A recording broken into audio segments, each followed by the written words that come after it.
একজন জিজ্ঞেস করেছেন যে প্যারাসিটামল খেলে ব্লাড প্রেশারের প্রবলেম হবে কিনা বা স্ট্রোক বা হার্ট অ্যাটাক হবে কিনা। আমরা প্যারাসিটামল কখন খাই? আমাদের জ্বর হলে খাই অ্যান্টিপাইরেটিক হিসাবে, বা আমরা কখনো পেন কিলার হিসাবেও খাই, যেমন কোথাও কেটে গেল, অপারেশনের পরে, বা মাথা ব্যথা, বা কোনো জায়গায় ব্যথা হয়েছে, কোমরে ব্যথা, হাড়ে ব্যথা, গাঁটে ব্যথা, এখানে আমরা প্যারাসিটামল খেতে পারি।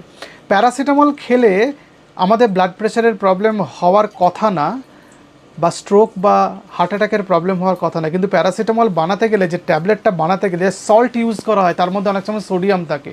তো অনেক দিন ধরে যদি আমরা প্যারাসিটামল অনেকটা বেশি ডোজে যদি আমরা খেতে আরম্ভ করি, সে আমরা ধরুন সারাদিনে 3 গ্রাম বা 2.5 গ্রাম, 3 গ্রাম বা 3.5 গ্রাম আপ টু 4 গ্রামস অব্দি যারা প্যারাসিটামল খাচ্ছেন পার ডে, একটা লং টার্ম অনেকটা সোডিয়াম লোড আমাদের বডিতে ঢুকছে। তখন সোডিয়াম বডিতে বেশি ঢুকলে আমাদের ব্লাড প্রেশার বাড়ে, সেজন্য ব্লাড প্রেশার বেশি পাওয়া যেতে পারে এবং তার থেকে হার্ট অ্যাটাক বা স্ট্রোক হতে পারে। কিন্তু সেটার সংখ্যা অত্যন্ত কম, সেটা নিয়ে দুশ্চিন্তা